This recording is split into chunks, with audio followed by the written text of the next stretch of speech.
And we're live, I think. Screen's a bit shaky. My background's a little bit wispy. It's like I'm drifting in and out of reality. But we'll press on.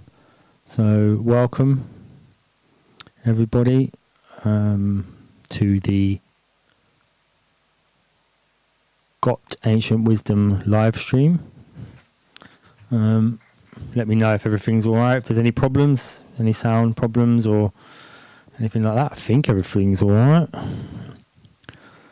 Back from my secret location last week. Yeah, I'm back home. That's right, Ralph Hexham. Back in front of the wobbly bookshelf. With my big-brained Arnold Schwarzenegger encyclopedia. Okay, all good. I presume that's talking about the sound and stuff. What's been going on this week with everybody? We've had the biggest news at the moment is the Afghanistan thing. Obviously, the Taliban taking back Afghanistan. So, good thing, bad thing. I don't know. For me, I'm inclined to think good at the moment. It's their country. They should be able to look after it themselves. Historic events for sure. Ralph Hexham, yeah.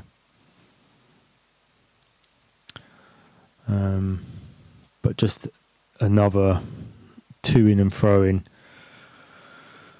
of the pendulum.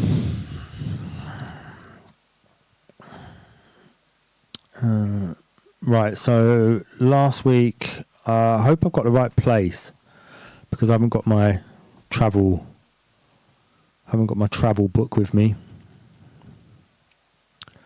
I'm back to the big boy version with the leather bookmark. Yeah, the Great Game. Yeah, I mean it's involving China, so it is I think that was the Great Game. Was it something to do with China as well? The Victorian reference to the coming war with China or something. And it does look like China's got a bit of a hand in Afghanistan. But, whatever. They're nationalists as well. Let them look after China. I don't think... It wouldn't be a good idea for us to try and look after China. Or, obviously, as we've seen, not a very good idea for us to look after Afghanistan either. There's a lot of other places that we could do with not looking after too. So Ralph, you asked in the chat about the what Stan's view on the vaccines would be, and doubt he would be for it. Yeah. When I came across German New Medicine, the reason that it clicked with me straight away is because one, it's elements of German New Medicine that to do with handedness, which is a big part of Stan's work, to do with handedness, left-handed and right-handed. And then another part was that it talks about the cerebellum and the cerebrum as two separate control centres for the body, which if you examine a lot of the literature from, well, even from the past 100 years, there's very, very few pages on the cerebellum. As Stan mentions in Total Man, and I think later on, because he's sort of, to me, he's one of the people who's done the most research into the cerebellum, but his research is anecdotal and historical and all the rest of it, rather than being cutting it apart and probing it and all that sort of thing. So.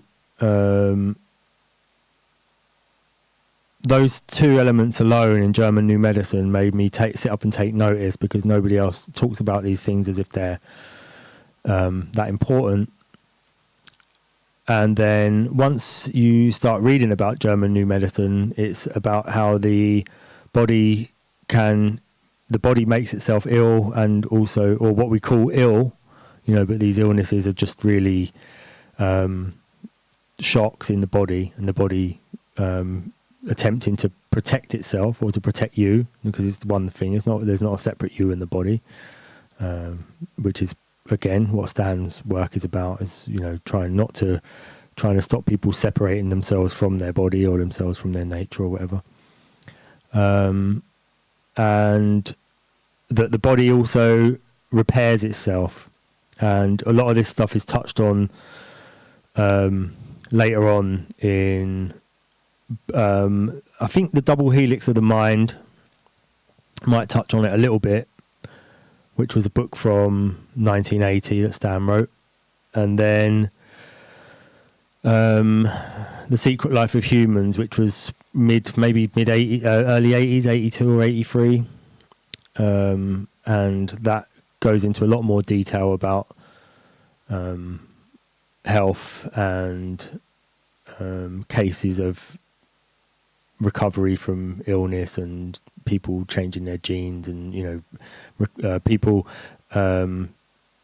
recovering from genetic illnesses or managing to reverse illness. Or there's some great stories in there, people removing bones from their stomach that have been embedded in their stomach, and through hypnotism and all sorts of stuff, and where that is centered and why and all the rest of it. So Stan's work does tie in with German New Medicine, and I think they would have probably been fascinated with each other, Dr. Harmer and Stan Gooch, if they'd have known about each other. I've actually got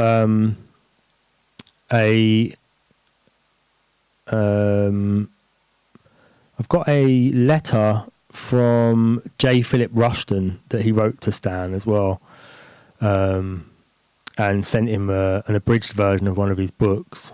So Rushton was aware of Stan's work. Stan was aware of Rushton's work. I don't know whether, Rushton in the letter, I'll dig it out at some point, but the letter from Rushton says something along the lines of, we've both got similar ideas about origins, but we might be coming at them from different sides, so yeah, that's fair enough. Rushton was a hardcore scientist who realized that the game was slightly skewed in one direction, and tried to do something about it, and now his legacy is basically for shit. So we're going to carry on with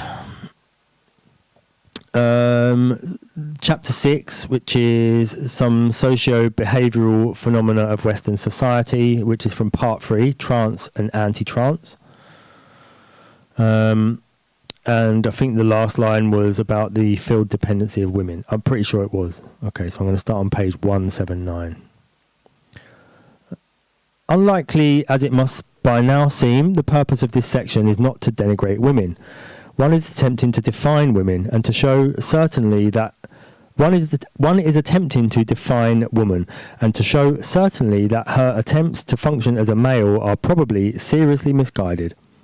One of the aims of this book is to arrive at a charter for women that is not based on generously granting them opportunities under the charter for men.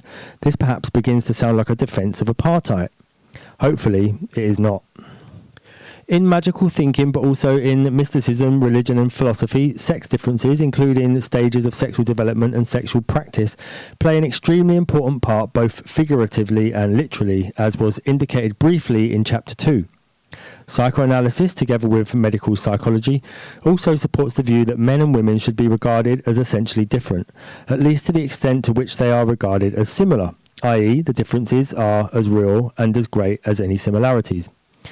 Experimental psychology, on the other hand, and the 20th century in general, do not support this view. Socialism has been one of the major forces in the shaping of this thinking. However, it is extremely important to note that while experimental psychology says that women are the same as men, socialism says that men are the same as women. This rather oracular statement will be further elucidated in section 4. There is good reason to suspect that much of the congruency between males and females demonstrated in the controlled laboratory setting is a product, that is, an artifact of that frequently trivial and in any case transient situation. The deeper non-congruency is perhaps seen in the complex, enduring and relatively unstructured real-life situation. In cafes and restaurants, if one chooses to listen, groups of men and women discuss, or choose to discuss, quite different matters from quite different viewpoints. Certainly, of course, some of these differences can be ascribed to social and environmental influences. However, a friend of the author's, a Scot, was living with his girlfriend who was English. A mutual friend called on this couple one evening to find them playing Scrabble. The visitor pointed out that Joe was a proper name and could not be used, that's J-O. To which the girl said immediately, "Yes, it can. In Scotland, it's a term of endearment." This small but significant incident illustrates the notable fact that wives and girlfriends almost invariably take over the opinions of their husbands and boyfriends. They become experts in whatever the husband is an expert, or thinks he is an expert, an even greater nonsense. The woman does not check out and has little interest in checking out the facts. This is not the purpose of her exercise. At a lower social level, the wife sticks by the husband, that is, sees little wrong with his behaviour, even when the husband is a thief, a counterfeiter, or a murderer. In these examples, one sees yet further instances of field dependence. There are other pointers also which suggest that the wife supplements or replaces her own system lowercase a with the husband's system uppercase A. She becomes more self-assured. Some women, after marriage, report that for the first time they can talk to men as equals. In marriage, the husband can also be observed to make certain personality gains and changes, but notably in areas clearly related to system capital B1, e.g. tenderness, in which he is more naturally deficient. The above is a prosaic version of the mystic union of male and female, light and dark, etc., found in many non-scientific descriptions of the universe, in which and by which the perhaps once whole but now divided world is or will be made whole again. Man and woman together make up the fully fledged or fully integrated profile capital A, capital B1, capital B2. Psychoanalysis expresses similar views in somewhat different forms. Freud speaks of finding a pathway into the unconscious, while Jung believed that the two sexes introduced the partners to their own respective unconscious personalities. Good evening, the only way out is in. Looked at in this way, marriage, apart from its various functions on the reality level, is perhaps an attempt on the part of a non-whole individual to find wholeness. But the normal marriage possibly cures symptoms rather than causes. In the sense discussed, there perhaps can be no cure for the illness of being male or female, except in rare relationships, neither the husband nor the wife is essentially or permanently changed by the marriage. The death of the partner often leaves the other as unwhole as before, or more so if the partner has been used solely as a crutch or shield. While marriage can be said to provide each with, as it were, access to an auxiliary personality, psychoanalysis in general attempts more than this. It sets out to produce a permanently changed or augmented individual, not simply a supported one. In the early stages, however, it does function supportively and in many ways not unlike a marriage. The true reconciliation of System A with System B, or capital B2 with capital B1, is not so readily or easily achieved, even if by readily one understands 6 sessions of psychoanalysis a week for 5 years. The confrontation of these subsystems within the personality is, I shall propose, not even so much a crisis of individual development as a crisis of biological evolution. For have we forgotten that men are terrified of women and vice versa? Have we suddenly lost sight of the vast wealth of legend or the copious data which emerges from the study of hospitalized mental patients that attest to this? This book has been at pains to put at least that on the record. Why precisely are men afraid of women? Is it enough to say that as children they were afraid of their mothers? Hardly, unless as an additional factor in some cases. For, as was noted, the mother of many schizophrenics were often not actively cruel, hostile, or punitive, or even emotional. Why should it be then that many male patients in the course of psychoanalysis with a sudden access of genuine fear realise, for example, that the vagina has teeth? If our question is to be answered in the terms of this book, it needs to be cast in the following form in two parts. 1. Why is System A afraid of System B as a whole and vice versa? And 2. Why in particular is subsystem B2 afraid of subsystem B1 while the reverse is rather less true? For the cake is divided in two ways, which in part overlap. One can cut so that A is one part and B, that is B1, B2, is another, or so that A and B2 is one part and B1 another. Rephrasing the question again, one asks first, 1. Why is consciousness afraid of the unconscious and vice versa? The answer lies essentially in the antithetical nature of the two systems, in the fact that when one exists, the other is destroyed. This word is used advisedly. It then follows from this that neither system can exist in complete security and safety, even while the other exists as only a potential threat. While various examples have already been given of System A's fear of System B in earlier chapters, much less has been said of the reverse. The evidence, however, exists. Our meddling intellect misshapes the beauteous forms of things we murder to dissect. Heaven lies about us in our infancy. Shades of the prison house begin to close upon the growing boy. The prison house, not perhaps... Oh, who was that? That was, if you didn't already know, that was William Wordsworth. The tables turned and the intimations of immortality. The prison house, not perhaps a particularly flattering reference to ego development, for that is what it is. One recalls how Joey imprisoned his feelings inside machines. The noble savage destroyed by civilization is a further indictment of System A by System B. As is the naming of the unnameable, the breaking of the spell, which brings us back to reality. This same feeling lies also behind the women's plea, let's not spoil it all, which only sometimes means, I don't want to sleep with you. Frequently it means, let's not make it conscious, willed and deliberate.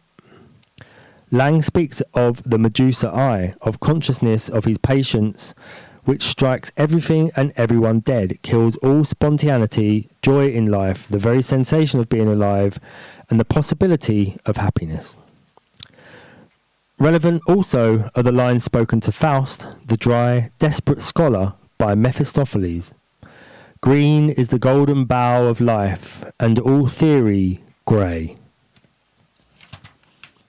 The reference to Medusa above serves to introduce here a new element, this being that while much of what the unconscious says is about itself, some of its products are statements about consciousness. This reversal of the view traditionally taken of unconscious material will prove extremely useful as evidence supporting the position finally adopted in this book. The Midas legend provides one example. Here, Midas's involvement with the reverence of the material world, gold, results in those he loves, his daughter, being changed into lifeless metal. Midas represents consciousness.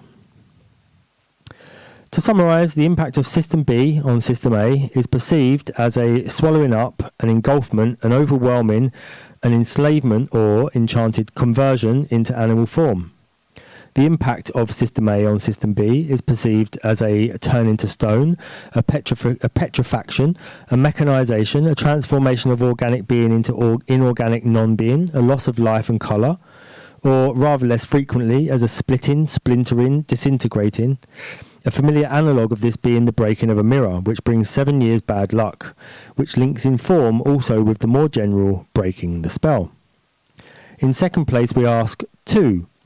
Why should the masculine aggressive side of the unconscious, B2, Freud's ego instincts, be afraid of the feminine and non-aggressive aspect, B1, Freud's libido instincts? The answer here is partly again found in the generally antithetical nature of the two systems. The fact that the presence of the one demands the absence or altered function of the other.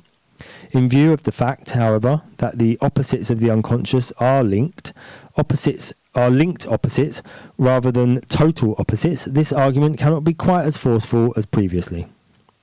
One asks instead, what does the absence or non-functioning of system B2 entail for the male of the species? It means essentially that he is prepared neither for flight nor fight. On the contrary, he is now extremely vulnerable. To this must be added the view of this book, which cannot be argued out fully at this point, that the male organism is in general far more interested in its own survival than in the survival of the species, while the female is far more interested in the survival of the species than in the survival of herself. Freud has hinted at this distinction. A fundamental situation in which the sexual instincts has come into conflict with the self-preservation instincts, in which the ego, in its capacity of independent individual organism, had entered into opposition with itself in its other capacity as a member of a series of generations. Freud is talking here principally about the conflict between these opposing tendencies within the individual. We are talking here also about the version of the same conflict which exists between separate male and female organisms, the first being more heavily endowed with ego instinct, the latter more heavily with libido instinct. The copulating male, at all events, whether one is speaking of animals and the human male in the conventional animal position or in the typical human position, displays his unprotected and unwatched back to the world and his enemies. It is possible that some of the force of expressions like being stabbed in the back derives from this situation. One is attacked unfairly when one's natural defences are not in play. Sex is thus, in a sense, the male Achilles heel. It was also Samson's, of course. The female, for reasons already suggested, does not experience the sexual act or the sexual position as anything like so great a threat. Almost the opposite, in fact. In either copulating position, i.e. lying or kneeling, she is to an extent quite literally shielded and protected by the male. Apart from the psychological reassurance gained, not lost, by having one's back protected, the physical act of having the back touched or stroked is itself pleasant and reassuring, as household pets, of course, clearly show us. The foregoing arguments are a sample only of the kind of considerations that can apply when seeking an objective basis for the anxieties which this text postulates are around in the B2 system, and thence in consciousness by B1 and B1 linked activity, and for the perhaps surprisingly lesser anxiety of the B1 system vis-a-vis its more aggressive counterpart. In connection with the first part of this last statement, too, it has incidentally been demonstrated by ethology that the male prefers to regard the female as an enemy than as a lover, and frequently forgets that she is a lover, with predictable consequences. On the other hand, and in connection with the latter part of the earlier statement, the female does possess ways of dealing with the male aggression, which does not involve fighting. The failure of the ego of the human infant to make the proper acquaintance of all or some of his emotions at the appropriate time was, in addition, earlier proposed as a further major source of misunderstandings and anxieties between the subsystems in human beings, ending, in extreme cases, in psychosis. The consideration of sleep, to which we now turn, will provide further general support for the views on sex differences expressed in this section. It has been suggested that System B is associated with the unconscious, with dreams, with sleep, and with sexual activity. Also with women rather than men, and children rather than adults. The study of sleep, therefore, could be expected to produce not only further new evidence, but, hopefully, supportive parallels to the conclusions already drawn. While the findings and views of other writers are obviously not always presented from the angle of this book or in the kind of detail that one requires, nevertheless a number of useful general points emerge from the outset. First, as our theory must lead us to expect, women do appear to sleep more than men. I have not, however, found any direct statement to the effect that women dream more than men. This would be fairly simple to verify experimentally and seems on the face of it likely. Babies dream more than adolescents, and adolescents more than adults. What unfortunately does not emerge clearly, however, is whether babies spend a greater proportion of their sleeping time in dreaming, since since that they spend more time asleep is obvious. Male human beings and male animals have penis erections for much of the time they are dreaming. One estimate placing this as high as 80%, an apparent extremely interesting confirmation of Freud's quite independent view that dreams are sexually based. Ian Oswald, in his book on sleep, agrees there seems to be some overlap or special connection of function between the dream in sleep and sexual activity. Whether women are in a state of sexual readiness during dreaming sleep is a question for the experimental psychologist, for some reason who does not appear concerned to ask. However, some indirect light is thrown on this question by Kinsey. He reports that women have romantic dreams up to the time of experiencing actual intercourse. Thereafter, they have dreams of a carnal nature, leading in some cases to orgasms. The reverse appears to be true of boys. They have wet dreams up to the time they commence sexual intercourse. Possibly, again, these face value connections mask other interpretations. It may be that both men and women have wet dreams during their sexual peak, which as we know is between the ages of 14 to 17 for boys and from 28 years onwards for women. Nevertheless, the suggestion that the physical act has more importance for women as a sort of turning on mechanism, while boys make out on their imaginations alone, would fit rather well with some of the observations of previous sections. Sometimes, when examining experimental findings, one has the impression that the experimental psychologist is only discovering what the more intuitive psychologist, such as Freud, has established long since by other means. This is in no sense, of course, to suggest that intuitive judgments are always or necessarily right. A striking example where this was so is shown, however, in the following instance. In 1953, two psychologists, Eugene Aserinsky and Nathaniel Kleitman, produced definite experimental proof that dreaming in human beings is accompanied by rapid eye movements. These can today be readily detected by electrode pads worn over the eyes by the sleeping subject. Already in 1892, however, G.T. Ladd had concluded on the basis of introspective studies that the eyes move during dreaming. Moreover, Aserinsky and Kleitman only made this rediscovery by accident, in the course of studying the physiological concomitants of sleep in infants, not even, therefore, on the basis of prior hypothesis. Subjects under experiment roused from sleep when no eye movements are taking place in the large majority of cases report no dreams. If the sleeper is roused when eye movements are occurring, however, dreams are mostly reported. The great benefit bestowed by the manner of the rediscovery lies in the fact not only that with the apparatus used a continuous and complete record can be kept of periods of dreaming and non-dreaming, but in particular that subjects may be roused at various points in the record and questioned about their dreaming. A blow-by-blow account of the detailed work undertaken by those named and by other experimenters and by yet other researchers on the electrical activity of the waking and sleeping brain is not required here. Sufficient to say that what follows is a summary of this large volume of research, and moreover that the findings reported here are generally agreed and accepted by all those working in the field.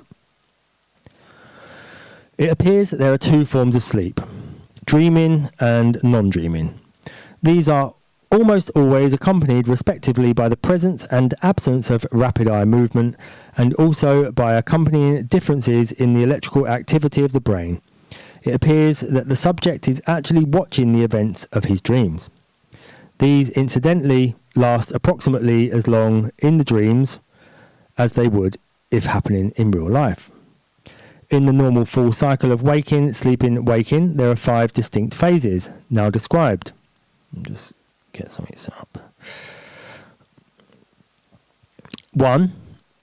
The electrical activity of the brain of a fully conscious individual with eyes open and who is attending alertly to what is going on or to a task in hand is characterized by low voltage, rapid and irregular waves. 2. When a subject is awake but relaxed or resting with eyes closed, not attending to anything in particular and free of any special sensory stimulation, or when in a reverie or daydream, the so-called alpha rhythms appear. These are detected at the back of the head and are rhythmic waves having a frequency of some 10 waves per second. 3. As a person becomes drowsy, the alpha rhythm is gradually lost and replaced by irregular, slower waves. 4. As true sleep begins, the waves become larger and yet slower, the so-called delta waves, which alternate, however, with sharp, small bursts or spindles of fast waves from the front of the head. The presence of these spindles is an important recognition mark of true sleep, also termed orthodox sleep. About an hour after the onset of sleep, the first period of dreaming begins. The state of sleep accompanying dreaming is often called paradoxical sleep, as contrasted with orthodox sleep. It is characterized by low voltage, rapid, irregular waves very similar to those displayed in the waking state.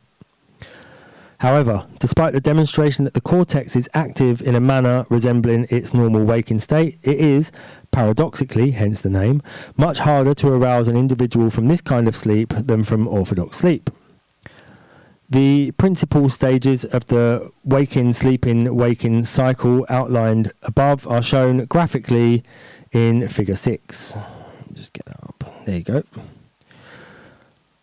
Only 1 or 2 phases of dreaming sleep are indicated, though there may be between 4 and 6 of these in a normal night's sleep. The first occurs about 1 hour after the individual has achieved orthodox sleep. The gap between phases of dreaming being of the order of 90 minutes and the actual time spent dreaming increasing with each phase. It is a matter for debate which of the 2 kinds of sleep is the deeper. If one considers the electrical activity of the cortex or the amount of involuntary movement during sleep, then dreaming sleep appears shallower. But if one considers the relative difficulty in arousing the individual from sleep, then it is orthodox sleep which is the shallower. In figure 6, dreaming or paradoxical sleep is shown as being nearer consciousness. Sorry, just my bloody phone. Right, okay, that's it. Yeah, so that's quite a interesting little graph there showing consciousness. So paradoxical sleep is actually closer to consciousness than unconsciousness.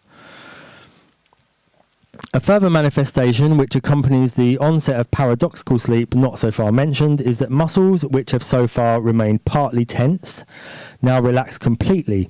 In particular, the muscles at the back of the neck allowing the head to loll, and also those of the jaw allowing the mouth to drop open. The individual is now paralyzed, not stiff but with totally relaxed, lifeless muscles.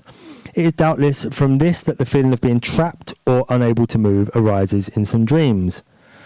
And that's also where people get sleep paralysis. So if you're woken, or one of the theories on sleep paralysis is if you're woken during this paradoxical sleep, that your muscles are paralyzed, and it's to prevent you acting out your dreams. I think we might touch on that. Hold on. And also you'll notice it from when you punch someone in a dream, or you try to run, or try to kick something, or something like that. Your arms move really slow, everything moves really slow, you don't have any power in it. The situation here is indeed highly paradoxical. The cortex, which controls voluntary muscular movement, is active in a way closely resembling its waking state. Yet the muscles under its control are now even less under its influence than they are when the cortex is inactive in orthodox sleep.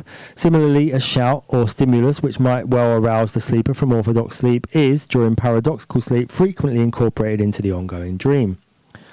Shall we suggest it is almost as if some other agency had gained access to and was illicitly and quixotically playing about in the control room, in the absence of the true controllers, had misappropriated and was misusing the devices stored there.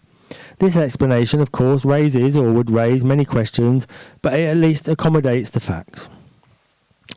Leaving this question as a question for the moment, we move off instead at an apparent tangent and consider 1 or 2 of the facts of romantic as opposed to laboratory life. Women, it is said, close their eyes more often when they kiss than men. They tend also to prefer to make love in the dark or in substantially reduced light, soft lights and sweet music. Why might this be? Is the answer in any way linked with the alpha rhythms? Men are conscious seers or voyeurs, both in and out of sex. Given the choice, in general, they prefer the lights on. As a rule, too, they enjoy looking at women undressing, nude pictures of women, and so on. Women in the main are reluctant to go along with male wishes in these matters, preferring to avoid undressing in front of a man, still more even than being in a state of undress. They similarly tend to avoid making up and so on in the presence of men. What they appear to be anxious to do is direct attention away, 1, from how exactly an effect is achieved, and 2, from the fact that there is or needs to be a time of preparation. The woman apparently wishes to emerge complete, and time, in a sense, begins at that point. Is it perhaps too much to propose that, amongst other things, she has been donning a disguise, putting on some form of defence in order to hide something or someone from direct gaze and searching examination? In resting, reverie and daydreaming, with eyes closed, alpha rhythms make their appearance, while the activity of the cortex dies down. These effects, however, may also be produced with the eyes open, providing the person concerned is not using his eyes for looking. He stared with unseeing eyes, and so on. Most people are occasionally transfixed by a pattern or particular object, and in hypnosis, as such, the eyes remain open. Here the subject sees, in apparent reality, whatever the hypnotist instructs him to see. It is agreed by the literature, incidentally and reluctantly, that females are more susceptible to hypnosis and suggestibility generally than males, hence some of the females' vulnerability to the influence of male opinion. Or, that's a question mark. Hence some of the females' vulnerability to the influence of male opinion? In experiments concerned with sensory deprivation, volunteers have agreed to spend hours or days under conditions of severely reduced sensory input while remaining awake. In a typical experiment, subjects rest on a bed in a soundproofed whitewashed room wearing cardboard cuffs over their hands and so forth. After a time under such conditions, the subject begins to hallucinate. That is, he or she sees imaginary events taking place, for instance, on the white walls. In the continued course of the experiment, these hallucinations tend to become stronger and to assume more of a life of their own. Some individuals report bulging walls and movements of the room. These experiments resemble some aspects of psychotic breakdown. Somewhat similar effects are experienced by normal people under non-experimental conditions, for instance, when lying in bed at night but unable to sleep. In this situation of reduced sensory stimulation, usually the prelude to the onset of normal sleep, which is indeed why one goes to bed and puts out the light, one may see endless streams of detailed pictures, at times connected, at others not. It is usually proposed that the human organism, or at least the cortex, is unable to tolerate a low level of stimulation, and that when the necessary stimuli are not forthcoming from the surroundings, the brain is prepared to generate them itself. This theory seems to account too for the effect of a boring lesson or lecture, in the course of which one repeatedly finds oneself miles away. However, daydreaming is a pleasant activity and up to a point volitional. This is not true of the hallucinations of the subjects in the reduced stimulation experiments, nor of the mental activity of the person unable to sleep. Neither, of course, does the standard explanation go any way to accounting for the phenomena of psychosis. Considering only daydreaming for the moment, how might it be if this practice were in some way essential to mental health? And what might be the effects, if this were so, of living in a society where such activity was deliberately or accidentally discouraged, for instance by demanding high outputs of work, or simply by creating an environment where the world is too much with us late and soon? This is only a matter for speculation. Well, you've got that world now, so it's not just a matter of speculation.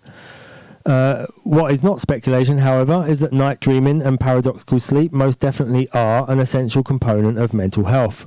People awakened during experiments whenever paradoxical sleep began increased their rate of dreaming on subsequent nights.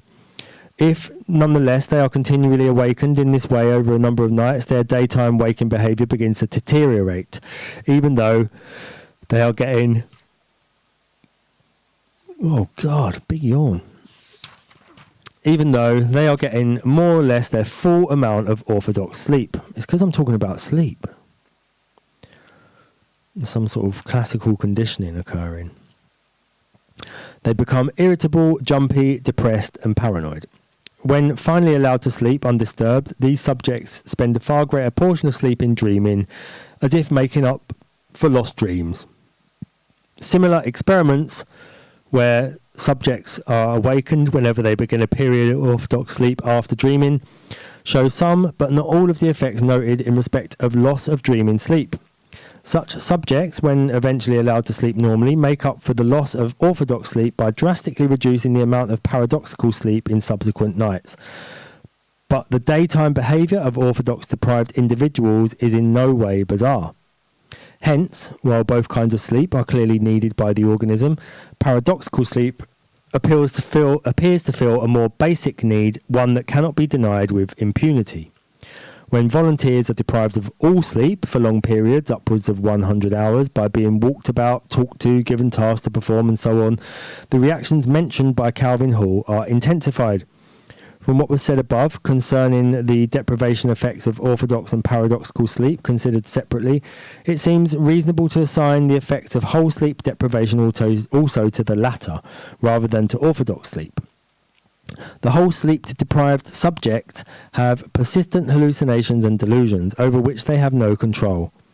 They are, that is, unable to distinguish fact from fantasy, the two becoming inextricably linked.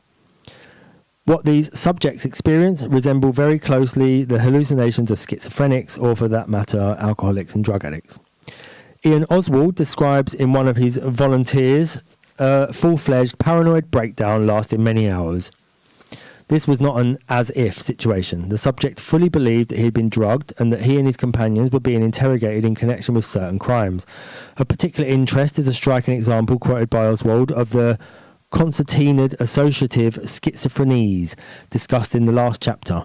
The volunteer referred to one of the psychologists as an exquisitor, which turned out to mean an inquisitor capable of inflicting exquisite pain. There is a good deal more one would like to know in connection with the area under discussion, viz. Whether schizophrenics dream less, more, or the same amount as other people, or whether they less or more readily recall their dreams on waking. Also, whether neurotics dream and or recall more or less than normals, or whether the incidence of dreaming or recalled dreaming is greater or less during the schizophrenic breakdown than before, and still much else. However, one must go on what information there is. What we have is as follows.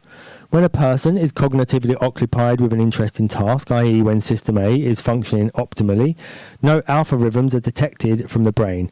Instead, we have the typical pattern of waking cortical activity. Where's the key? When daydreaming is taking place, or when even the eyes are merely closed, thus reducing the level of incoming stimulus. Oh God, this is having an effect on me. I need to have a kip now. When daydreaming is taking place, or when even the eyes are merely closed, thus reducing the level of incoming stimuli, and the person relaxing, alpha rhythms appear.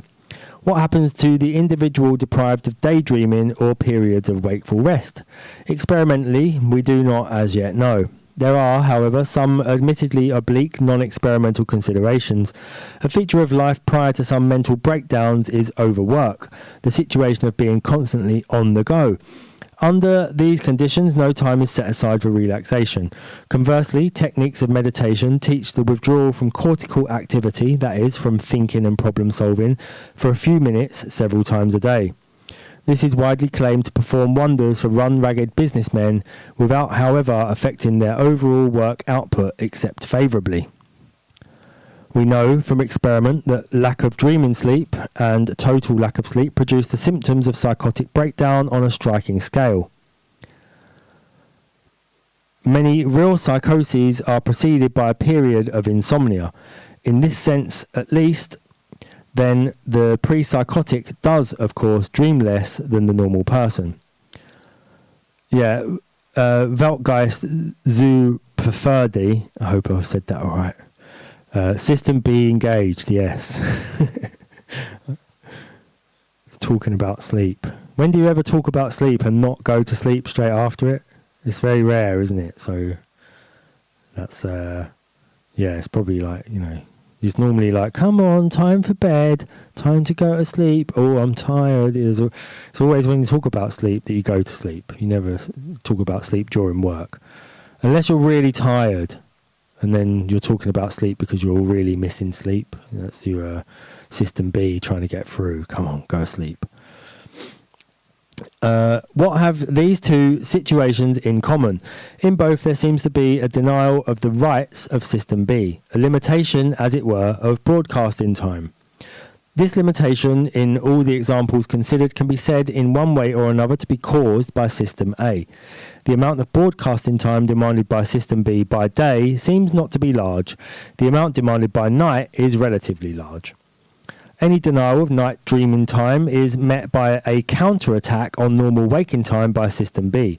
Perhaps the denial of day dreaming time over a long period also leads to a System B attack on day consciousness. On the basis of the evidence offered, there would seem to be a case for suggesting that psychosis and schizophrenia are the result of a takeover by day of a System B, most properly designed to function by night in the absence of the day system, System A. When the night system takes over by day, this is to the detriment, perhaps even the semi-permanent destruction of the day system.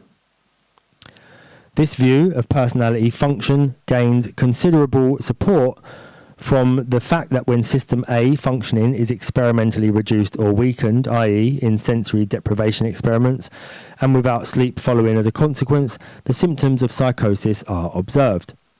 These are removed when the level of System A stimulation is restored to normal. The evidence available is internally consistent. When the demands of System B are augmented, e.g. by deprivation of paradoxical sleep, but System A is not weakened, the deterioration of daytime behaviour is gradual and at first only marginally abnormal. When System B is not strengthened in any way, but System A is weakened, as in the deprivation experiments or by alcohol or soft drugs, the deterioration of behaviour is again not too extreme. But when the demands of System B are augmented by the deprivation of paradoxical sleep, and System A is simultaneously weakened, say by the administration of hard drugs, the breakdown of behaviour is both rapid and severe. However, all versions of the hallucinatory or waking dream experience, other than volitional daydreaming, may be described by the term daymare, the corollary of nightmare. This is not intended to imply that the experience is necessarily disturbing. On the contrary, drug trips are often very pleasant. What the phrase daymare brings out is the independent, inescapable, and perhaps persecutory nature of this experience. Unlike daydreaming, which is under the person's conscious control, in this other case the individual is under the control of the experience. He cannot turn it off at will. He is, in fact, possessed. In the course of this section, it has seemed possible to establish certain links between daydreaming, hypnosis, stimulus deprivation, sleep deprivation, experience under drugs, and psychosis. There are these differences. Daydreaming is a temporary state, more or less under the control of the individual. The dreamlike states arising from sleep deprivation, stimulus deprivation, and drug trips are, like the true dream, not under the control of the individual. But they are temporary and, in that sense, reversible. Psychosis is likewise not under the control of the individual, but unlike dream states, it is not readily reversible and is relatively continuous. In the light of this, a possible definition of mental illness emerges. Mental illness is the undesired, not readily reversible or relatively permanent intrusion of the functioning of System B into waking behaviour and consciousness. It is pathological, unlike daydreaming and the other mild states described, because it produces a relatively permanent dysfunction of System A. This definition can cover not only the psychosis and neurosis, but also alcoholism and hard drug addiction. Both of these incidentally not only affect consciousness, but in time produce visibly notable damage to the cells of the cerebral cortex. As a final isolated observation, it appears that at least some drug users have reduced paradoxical sleep. Is it because System B has had extra broadcasting time in waking hours? When their supply of drugs is cut off, paradoxical sleep is for a time then raised to a level above normal. That's interesting, yeah. That's something that so people who smoke weed, they have a little bit more weird time during the daytime. So they always report that when they stop smoking, well, when people stop smoking in general, even cigarettes, people report that they dream more. So there you go. Spending a bit more weird time on the drugs in the daytime. All these facts taken together support the view of two major alternative and alternating systems within the total personality. There are grounds also, both in this section and elsewhere, for regarding psychotic breakdown as the conclusion to a long-standing denial of System B by System A, comparing, for instance, the period of insomnia preceding the final attack.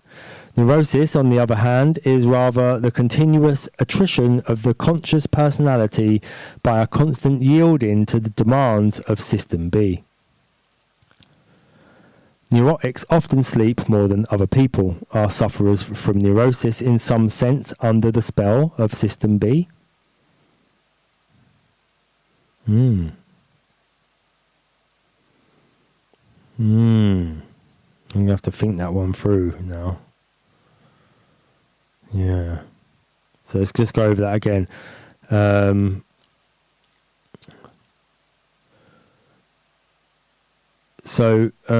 Regarding psychotic breakdown as the conclusion to a long-standing denial of System B by System A. So the longer that you deny your nature, your System B side, by your ego, your conscious ego, and then you have a period of sleeplessness before a psychotic breakdown. And then neurosis is the continuous attrition of the ego by constantly giving in to the demands of System B. And neurotics often sleep more than other people. So neurosis is System A being crushed by System B. Wow. The literature is agreed incidentally that neuroticism is more common among women and that they also sleep more. Whether psychosis is more common among men appears not to be reported as far as I can readily ascertain. The next logical step is to consider other forms of possible System B domination and System A resistance to domination, this time amongst normal people in normal life situations. However, before finally leaving this detailed consideration of sleep, one or two additional points deserve emphasis. First, it will be recalled that at the onset of paradoxical sleep, certain skeletal muscles, in particular the neck muscle, relax more fully. Wilhelm Reich, the noted though unorthodox psychoanalyst, claimed that he could tell what psychological shape his patients were in merely by observing the neck. The term stiff-necked is traditionally applied to the proud, the conservative, patricians, senators and officers. Perhaps both these and Reich's patients were in a condition of resisting whatever it is we finally yield to at the moment of most relaxed sleep. The stiff upper lip is another portion of the anatomy referred to by traditionalists. During dreaming sleep, twitching of the face muscles around the mouth are common amongst people and animals. Again, the household pet may be observed. This seemingly trivial point will be seen to have a good deal of significance. Next, remembering that it is harder to wake a person from paradoxical sleep than from orthodox sleep, meaning that during dreaming sleep an animal is more vulnerable to attack than at any other time, we have a further possible objective reason for the fear, particularly by the male organism, of System B1. That dreaming sleep begins only after an hour of orthodox sleep may be to allow time for testing out the safety of the sleeping place. Finally, a word about the evidence that premature babies dream much more than normal-term babies. The experimentalists have used this fact to poo-poo the psychoanalytic view of the significance of dreams. That premature babies have long periods of rapid eye movement while sleeping cannot mean it is said that they are actually observing pictures of events, since their conscious experience of the world, particularly visually, must be nil. Therefore, it is argued, the visible dream in later life must be only a byproduct, an unimportant byproduct, of whatever biological processes underlie dream in sleep and are ongoing in the premature baby. There is a very great deal one could say about such comments on a number of different levels. Let us confine ourselves, however, to two brief remarks only. First, that the experimentalists are quite right to draw attention to the biological processes underlying dreaming. Second, that the assumption that premature babies, and therefore presumably babies within the womb, do not have some kind of conscious visual experience may prove to have been a little unconsidered. So it's 9:30. I'm going to stop there. How much more have we got on this chapter? 2. Oh yeah, it's quite a lot. There's quite a lot left on this. This chapter's huge. So that was mainly, this chapter's massive. So yeah, it's probably about the same again. We're about two fifths of the way through now, I'd say. But yeah, that was a lot of observations on sleep and the importance of sleep, and we saw what happened when we talked about sleep. Got tired.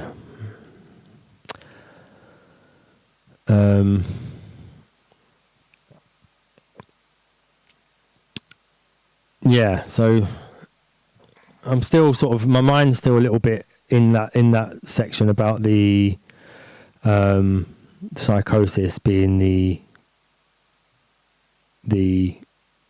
attack of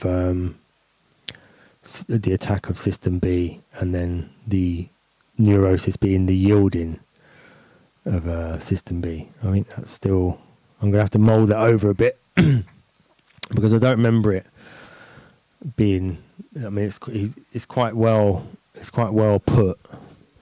So Ralph Hexham, you also got a bit sleepy listening to that.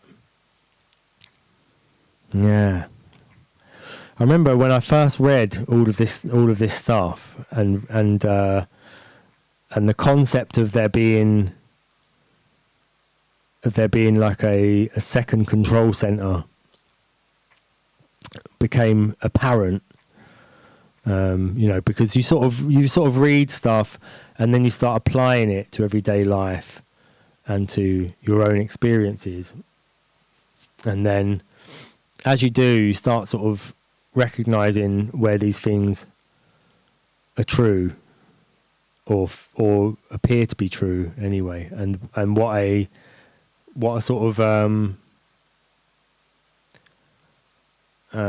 what sort of good observations he might have made, and then the feeling that like you're sharing your body with another sort of personality who may not, I mean, it may not that it's going to be antagonistic towards you, but that like you haven't really ever got to know properly. So there's another side of you that has a whole nother life in the night when you go to sleep, and that sometimes it comes forward in the daytime, or or you're and so you're trying to sort of like find this balance between the two all the time, and that's what your life has been about. And it was quite a strange sort of feeling for a few months after I started really integrating it into the way I thought and applying it to stuff. The only way out is tired and sleepy too. Yeah, I'm glad that everyone's feeling a little bit tired and sleepy. So as we do every week on this show, it's 9:30. It's Monday, so maybe get yourself an early night after you've just heard all that about the system B and how it needs to have its time. Why would you then go and deny it its time? Because you're just going to end up in a worse situation. You're going to end up getting yourself in trouble. You've got to be nice to yourself. And being nice to yourself in terms of Gooch's work is being nice to yourself, you know. The two should not be antagonistic. You know, our thing is to unify the two. So, with that said, the only way out is in. Is thanks to you as well for coming along. Thanks to Ralph. Thanks to Weltgeist zu Förde. And anyone else listening. And so we're going to check out and go and give System B a bit of time. So thanks again for coming along. Let me just get the ending lined up.